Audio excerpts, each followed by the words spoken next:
هل هناك تحالفات مع أحزاب أخرى ومع قوى سياسية أخرى خلال الانتخابات القادمة؟ طبعا احنا نازلين في الانتخابات دي باسم الكتلة المصرية، وده تجمع لأكبر حزبين علمانيين ليبراليين مع الدولة المدنية.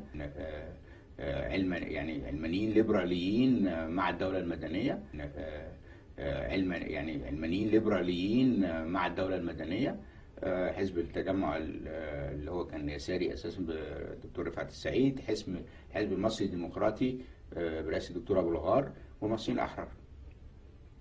هو ده اللي يسمى بالكتله المصريه، واحنا عملنا الكتله دي عشان يبقى دول دعاة الدوله المدنيه، نبقى واضحين في مبادئنا وكلنا متفقين على نفس التوازن. عايزين انتخابات تحت هذا المسمى ايضا. وبالتالي انا قررت ان لابد ان يكون هناك حزب يمثل التيار الليبرالي العلماني او المنفتح، لكي يحدث توازن في انتخابات مجلس الشعب القادمه. مع كل التنظيمات المستقبل في مصر الاحزاب الليبراليه، لا نقول علمانيه لانها كلمه يعني سيئه السمعه في مصر، لكن نقول دوله مدنيه يحكمها القانون المدني ومرجعيتها حقوق الانسان والمساواه والمواطنه، فيها السياده للشعب والشعب هو مصدر السلطان. المصري الديمقراطي الاجتماعي. بيتهيألي الحزب المصري دلوقتي في مرحله التنظيم، في مرحله استقبال الاعضاء، واحنا يعني مضغوط علينا جدا، الاعداد اللي بتيجي كبيره جدا، والاعداد بتيجي في الحزب المصري الديمقراطي الاجتماعي. امسك، هنبتديها كذب يا عم وتلوين. اسمه المصري القبطي العلماني. يا عم بطل افترا بقى على الناس والبني ادمين والخلق. مين قالك كده يا عم؟ دول ناس مثقفين وشايلين هم البلد على كتافهم من فوق. طب يا عم الحاج تعالى نشوف واحد منهم، وهنجيلهم كلهم واحد واحد من مؤسسين الحزب، ونشوف كلامي صح ولا غلط. وادي اول واحد، ايهاب الخراط. العب. مرقس 1:15 ويقول: قد كمل الزمان واقترب ملكوت الله فتوبوا وآمنوا بالإنجيل. وبعدما أسلم يوحنا جاء يسوع إلى الجليل. مصر دولة مدنية وتظل دولة مدنية، بالعكس ستتحول إلى دولة مدنية أفضل مما كانت في عهد مبارك. المهم أن نتحرك جميعا، وأن تفهم الإدارة الأمريكية ويفهم الاتحاد الأوروبي طبيعة أمريكا وأوروبا أبوك لأبوهم يا عم. معلش احنا ما بنتهددش لا مؤاخذة. هنشوف أبو دماغ حلزونية ده اللي محسوب على الإسلام فردة جزمة، نشوف هيقول ايه النهارده الأقرع ده. يا سيدي أنا الليبرالي العلماني أقدم خدمة للإسلام أكثر من هؤلاء الذين وصفهم الله في محكم آياته. أنا واقف وسطيكم وحاسس بالخجل إن أنا مضطر أقول نفس الكلام اللي كان بيتقال من 30 سنة، كأن مفيش حاجة اتغيرت، ولا كأن ندفع فواتير كل العهود. أنا مش كأني واحد منكم، أنا منكم. وأنا لو الفرق الوحيد بيني وبين أي واحد من اخواتي المصريين اللي هنا ان جدي اسلم لاسباب انا ما اعرفهاش لان ما كنتش معاه. ان جدي اسلم لاسباب انا ما اعرفهاش لان ما كنتش معاه. احنا دم واحد واحنا وطن واحد. او يا حلولي، مش عارف ليه جدك اسلم، مستغرب وعامل لي فيها مسلم. اقلع الباروكه بقى يا قرع، بدل ما اعمل لك خرم تاني في قرعتك. اظهر وبان عليك الامان. وماله الحزب المسيحي. عشان كده انا بصراحه مش قادر افهم ان انا احيانا في حرج الاقي بعض المسيحيين بيزايد عليا وهو كانه قرب يقول انا لا مؤاخذه مسيحي.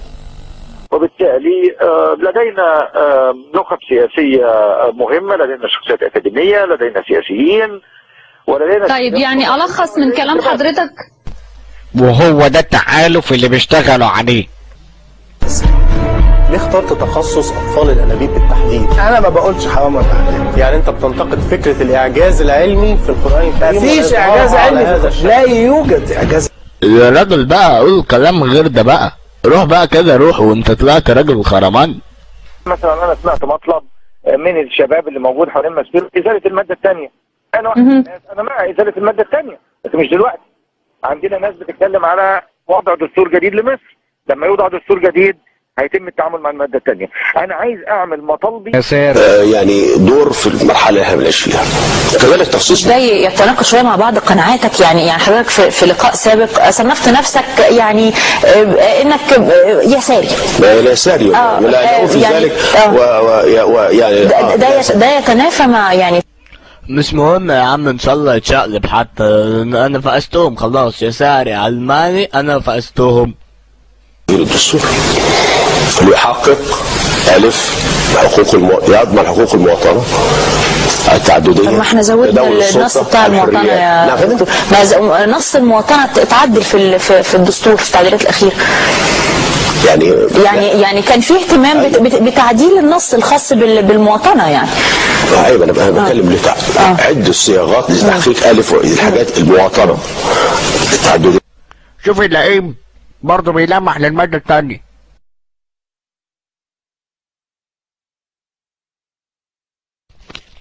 المخرج داوود عبد السيد طبعا قبطي ومعروف بأفلامه القذرة، مش محتاج تعليق. وده في الحزب برضه؟ ايوه يا سيدي. وماله بقى ده كمان؟ قفشت عليه حاجة؟ انت بتغلط فيا ولا ايه؟ لا يا عم الحاج انا خلاص بسمتلك بالعشرة انك كفاءة يعني. اول حاجة قفشتها عليه طبعا الغاء المادة التانية. هما كلهم المادة التانية دي عاملة لهم حساسية ولا ايه؟ واجيب الموقع ده ازاي بقى؟ بص يا سيدي، اعمل ستوب للفيديو وانقل الURL وادخل عليه. خالد منتصر، قصدي خالد متنصر، بنشوفه كل يوم في برنامج كلينيك على قناة دريم. ده ماله بقى ده يا عم الحاج؟ طب وبيعمل ايه ده بقى؟ تعال نشوف مع بعضينا. مش اختراع. هذا الكتاب هو انا جيت منين؟ عندنا زيه في الثقافة العربية؟ لا. ده كتاب للأطفال عن الجنس. نعم. عن الجنس 6 سنين. ولو فتح الدكتور إبراهيم مش هيلاقي فيه أوضاع جنسية ولا أفلام بورنو. عندنا كم هذا مدهش. خطوة عن الحمل وعن لطفل صغير. ده بقى يا سيدي عايز يدرس الجنس للأطفال. لطيف شاكر. من غير أي مقدمات نخش في الموضوع على طول. عن مصر مصرية وليست عربية، وتكلمنا بإسهاب على أن اللغة والدين والجنس واللون لا يمثلوا الهوية. الهوية هي الأرض نفسها اللي اتولدنا فيها، والأكل اللي أكلنا منه، والماء اللي شربنا منه. يعني البريطاني بريطاني لأنه مولود في بريطانيا، الفرنساوي فرنساوي لأنه مولود في فرنسا. أيضا كل واحد اتولد في مصر وعاش في مصر واتجنس بالجنسية المصرية فهو مصري بلا شك. يا عم انا قريت الكلام ده في مجلة علمية اسمها الجنس الناعم والجنس الخشن خشن. عايز ايه يا عم بقى من الاخر؟ مهما دخل محتل، المحتل يتمصر لكن ما يفرضش علينا العربية بتاعته او اللغة او اي حاجة. وغير دينية يعني ملهاش مرجعية دينية، يعني لا تخلط بين الدين والسياسة، يعني لا تبدأ خطابها السياسي بمفردات دينية. ماشي يا عم، شكر الله سعيكم. يعني بدل ما نقول بسم الله الرحمن الرحيم نقول باسم شنب امك ده اللي عايز يتقرطف. متصور انه مفروض لو احنا بصدد بناء دولة مدنية حديثة، لو احنا بصدد فصل الدين عن السياسة، لو احنا بصدد التحرر من استخدام الدين في السياسة بما يفيد مصالح قوى سياسية محددة عايزة تستخدم الدين عشان تحقق مكاسب، لو احنا بصدد ده لابد ان احنا نلغي المادة الثانية من الدستور. هل ده ممكن بقى من الناحية العملية ولا لا؟ على ضوء توازن القوى الحالي، على ضوء مستوى الثقافة السائد، على ضوء الاستبداد اللي ادى الى غياب السياسة والسياسيين عن الحياة السياسية وبالتالي سيطرة التيار الاسلامي على الشارع. اعتقد انه مش هنكسب هذه المعركة بسرعة، اعتقد ان احنا هناخد وقت لانه المزاج العام. يعني لو اتعمل تصويت على الموضوع ده في احتمال ان القوى المدنيه الحديثه تخسر هذا التصويت. لا ناصح انت والست الكتكوته دي، هم دلوقتي مش فاضيين لإثارة المادة التانية، هم شغالين على حشد الشعب في اتجاه ليبرالي علماني يسار اشتراكي شيوعي.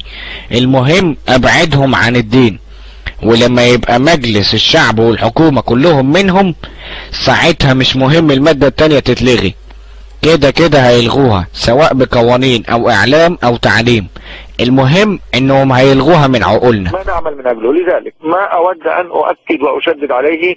واحد، اتمنى ليس لدينا اتصالات مع اقباط المهجر، لكن انا بستغل برنامجكم واقول الرجاء التوقف عن اثارة هذا الموضوع، لاننا بذلك نضر المسيرة التي نسير فيها. والمادة الثانية ستزال لكنها مسألة وقت، ذلك نضر المسيرة التي نسير فيها. والمادة الثانية ستزال لكنها مسألة وقت، ذلك نضر المسيرة التي نسير فيها. والمادة الثانية ستزال لكنها مسألة وقت. طب وهي الحرب الفكرية دي بقى هتتعمل ازاي؟ بالنفوخ؟ مشوار طويل من إعادة صياغة الوعي المصري. نحتاج ثورة على الوعي المصري. حربنا القادمة لابد أن تكون كما أزحنا النظام الذي قوامه 50 عاما. أنا بعتبر أن حربنا كانت مع 50 عام من الظلام وليس 30 فقط. هي معركة الوعي، إعادة صياغة الوعي المصري. وأنا أدعو كل مصري، يعني نحن كتاب نكتب، كل في مجاله، يعني الفنان التشكيلي يرسم، والمخرج الناضج يصنع أفلاما يعني لاستنارة الناس إلى آخره، كل في مجاله.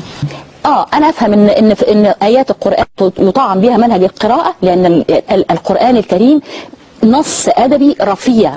اوكي صح، ويتعلموا المسيحي عشان يستفيد عشان لغته تتهذب، عشان يدرس النحو وعشان لغته. لكن ليه مثلا في درس القراءة في درس بعنوان مثلا ايه مساعدة او النبل مثلا ما لاقيش قصة مثلا بتاعت سامري الصالح؟ ليه ما لاقيهاش؟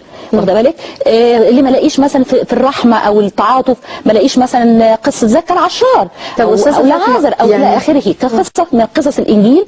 القران يعني لديك ايه تقول مثلا لكم دينكم ولي دين، وايه اخرى تقول قتلوهم اينما ثقفتموهم مثلا. يعني عندك ايات تكاد تكون متناقضه ايها الى ايها القران لا يناقض بعضه. أقول لك التحدي الأبرز لنا في مصر هو أن ندفع بالمصريين للمشاركة في الانتخابات. الإخوان لهم حوالي حصتهم تتراوح ما بين 2 مليون ل 2.5 مليون. من 10 مليون لو شاركوا هيكون لهم 25%.